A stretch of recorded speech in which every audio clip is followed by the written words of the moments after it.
Om Swastiastu. Saya Ibu Sri Ayu Karla Kumala Dewi dan rekan saya Santi Widya Sumardi. Kami adalah CGP Angkatan 7 Kota Denpasar. Pada kesempatan hari ini kami akan mewawancarai Kepala Sekolah, yaitu Bapak Ketut Budiarto ST selaku Kepala Sekolah SMP di Jendela Denpasar. Topik kita pada hari ini adalah pengambilan keputusan berbasis nilai kebajikan sebagai pemimpin. Selamat pagi Bapak. Selamat pagi. Bagaimana kabar hari ini Pak? Astungkaro baik. Baik Pak ya.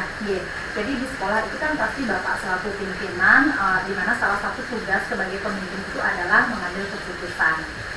Kemudian Bapak juga dihadapkan pada pilihan-pilihan. Jadi ada pilihan yang namanya dilema etika dan rujukan moral. Nah, bagaimana Bapak mengidentifikasi kasus-kasus di sekolah itu yang mana merupakan dilema etika atau yang mana rujukan moral? Ya, terima kasih. Kalau untuk identifikasi dari kasus seperti yang disampaikan, ya, pastinya kami melihat bahwa kasus harus berjalan berbarengan, gitu, berbarengan atau tidak. Kemudian untuk rujukan moral itu adalah menampilkan yang baik-baik saja tanpa dibarengi dengan dampaknya. Nah, itu yang identifikasi dari persoalan yang itu sampaikan. Oke. Baik, jadi yang dapat saya simpulkan bahwa ketika mengidentifikasi kasus-kasus yang merupakan dilema etika itu jika terjadi dua nilai yang saling berbarengan, ya, yang saling berbenturan, di mana nilai itu sama-sama benar, gitu. Dan kalau misalnya rujukan moral itu di mana ada salah satu benar dan salah satunya lagi adalah salah. Nah, sekarang Bapak nih, saya ingin bertanya, selama Bapak memimpin, kemudian menjalankan pengambilan keputusan di sekolah, terutama ada kasus-kasus di mana itu ada dua kepentingan itu sama-sama benar, Bapak. Kemudian sama-sama mengandung nilai kebajikan, di mana Bapak menjalankan pengambilan keputusan tersebut, Pak? Kalau ada dua kejadian seperti itu yang sama-sama benar, ini kalau saya berikan contoh, mungkin contoh yang ada di sekolah kami itu adalah satu ada tugas dari yayasan, satu tugas dari sekolah itu sendiri. Jadi mana yang harus didahulukan itu. Nah, kalau yang terjadi seperti itu, pasti kami akan mendahulukan tugas di lembaga sekolah, ya, karena tugas utamanya adalah di sana. Baru bisa, atau yang keduanya setelah itu berjalan, baru kita ke tugas dari yayasan. Jadi mengutamakan yang mana yang tugas pokoknya, gitu ya. Jadi tadi sudah Bapak jelaskan kalau ada dua kepentingan yang berbenturan yang sama-sama benar harus dijalankan. Jadi Bapak juga menjalankan itu kewajiban di sekolah terlebih dahulu. Nah, langkah-langkah apa atau prosedur seperti apa yang biasa Bapak lakukan selama ini, Pak, untuk pengambilan keputusan?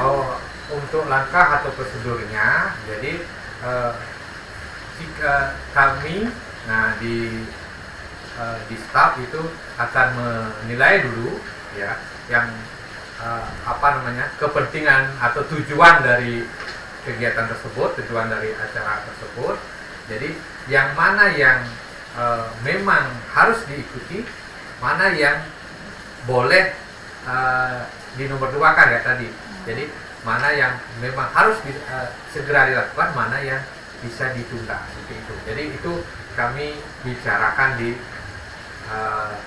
teman-teman di staf. Berarti langkah-langkah yang Bapak sudah lakukan, Bapak pertama itu menentukan siapa yang terlibat, seperti itu. Kemudian Bapak juga menanyakan kepada orang-orang terdekat. Kemudian Bapak juga berdiskusi dengan warga sekolah, dan Bapak juga menimbang lagi dari berbagai sudut pandang sebelum memutuskan atau mengambil solusi. Pertanyaan berikutnya, hal-hal apa saja yang selama ini Bapak anggap efektif, Pak, dalam pengambilan keputusan pada kasus-kasus dilema etika? Kalau yang dilihat efektif, ya itu yang tadi yang sudah saya lihat itu, bahwa selalu memberikan solusi yang cepat sehingga pada saat itu sudah tertangani. Sedangkan jika yang tadi saya sampaikan, baru kita bahas lebih jauh. Baik, jadi dari penjelasan Bapak dapat saya simpulkan bahwa ketika Bapak dihadapkan pada permasalahan dilema etika, Bapak akan menelaah ya siapa yang terlibat, kemudian Bapak berbicara dengan orang-orang yang terlibat tersebut untuk mencari solusi, ya solusi utama dan solusi alternatif. Kemudian Bapak melihat permasalahan itu urgent atau tidak. Dimana kalau urgent ya diselesaikan terlebih dahulu. Kalau misalnya bisa nanti dibahas kemudian diselesaikan di kemudian hari. Kemudian pertanyaan selanjutnya nih Pak. Tantangan apa yang selama ini Bapak hadapi dalam pengambilan keputusan pada kasus-kasus dilema etika? Kalau tantangannya itu pastilah kayak tantangan dengan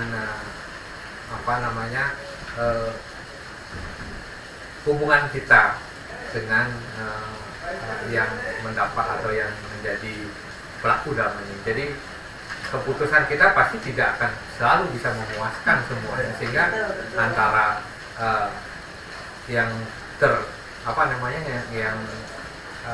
ikut dalam itu mungkin akan tidak bagus di dia, ya. Jadi pasti akan ada kerenggangan antara hubungan kita dengan teman-teman.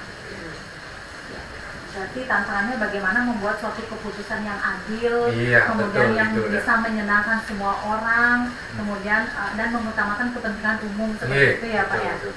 Kemudian berikutnya, apakah Bapak itu memiliki sebuah jadwal tertentu Pak dalam mengambil keputusan dilema etika ini? Apakah langsung Bapak selesaikan di tempat, atau Bapak memiliki suatu jadwal bentuk atau prosedur seperti apa yang Bapak jalankan? Kalau jadwal atau untuk penanganan seperti ini hampir sama dengan kejadian yang lain ya. Jadi tadi saya berupaya supaya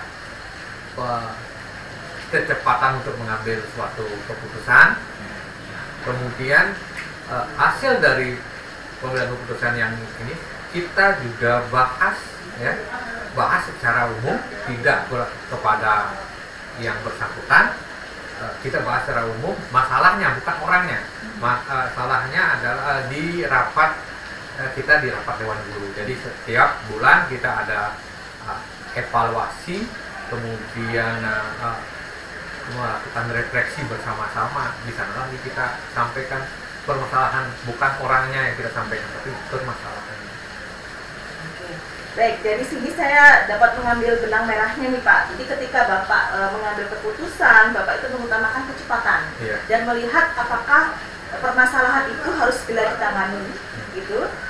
Jika permasalahan itu cukup besar, maka diperlukan musyawarah, musyawarah dari berbagai stakeholder, orang-orang yang berhubungan dengan permasalahan tersebut, baik itu secara formal maupun non formal. Jadi Bapak juga berusaha untuk menganalisa, meminta pendapat, gitu ya, dari orang-orang yang berhubungan. Mungkin bisa dengan wali, dengan orang guru, gitu ya, dengan orang tua, disesuaikan dulu dengan kasusnya seperti apa, berat atau ringannya. Kemudian untuk mencari solusi alternatif, dan yang penting solusi itu pasti mengutamakan kepentingan murid dan tidak merugikan orang lain kan. Terima kasih Bapak. Untuk pertanyaan selanjutnya nih Bapak, adakah seseorang atau faktor yang selama ini mempermudah atau membantu Bapak dalam pengambilan keputusan dalam kasus dilema etika? Yang membantu, ya kalau bantu seseorang itu pasti adalah orangnya sendiri ya, orang pelaku sendiri. Jadi saya harus memahami orang tersebut. Jadi setidaknya mengetahui karakternya bagaimana, itu yang penting. Kemudian kalau faktor-faktornya, kita di sini faktornya adalah keterbukaan. Jadi semua salah itu kita sampaikan dan tidak menyalahkannya tadi seseorang atau oknumnya. Jadi kita pelajari sebagai suatu kesalahan dari sistem, dari lembaga yang harus kita perbaiki. Ya. Jadi selain yang terlibat masalah, Bapak ada nggak orang lain lagi yang membantu Bapak dalam pengambilan keputusan? Kalau untuk itu tetap di staf di Waka itu pasti kita koordinasikan teman-teman Waka. Berarti Pak Kasep, Iya. kemudian mungkin rekan guru juga, Iya. kalau anak yang bermasalah, guru BK Guru juga BK. terlibat. Gitu. Dari semua hal yang sudah Bapak sampaikan, pembelajaran apa yang dapat Bapak petik dari pengalaman Bapak dalam mengambil keputusan tentang kasus dilema etika? Ya, kalau pembelajaran yang saya dapat itu bahwa memang segala sesuatunya harus cepat, punya keputusan, punya suatu kesimpulan dari suatu permasalahan itu bisa kita cepat, kan? Kita tidak menunda-nunda waktu sehingga kasus ini tidak menjadi semakin berkembang, Melebar. melebar. Nah, Jadi harus tepat sasaran, begitu Iya. ya Pak ya. Kemudian jadi kita bisa menyimpulkan kapan harus keputusan itu kita ambil cepat, Iya. kapan bisa kita tunda, seperti itu. Dan yang pasti segala keputusan yang kita ambil itu harus selalu berpihak pada murid, seperti itu ya.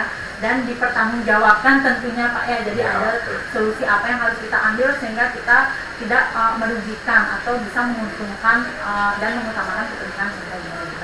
Dan pastinya juga pengambilan keputusan yang Bapak Kepala Sekolah ambil pasti memperhitungkan tentang dampak positif negatifnya pasti.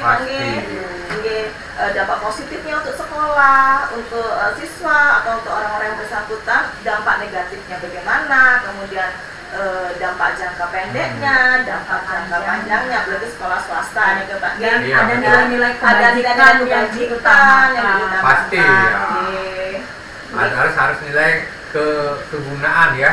Bagaimana nilai suatu keputusan itu bisa berguna bagi kita semua, bermanfaat, gitu yang pasti kita lakukan. Ya, baik, sudah banyak sekali Sudah hari banyak, ini ya. pengalamannya berbagi sama kami. Terima kasih Bapak.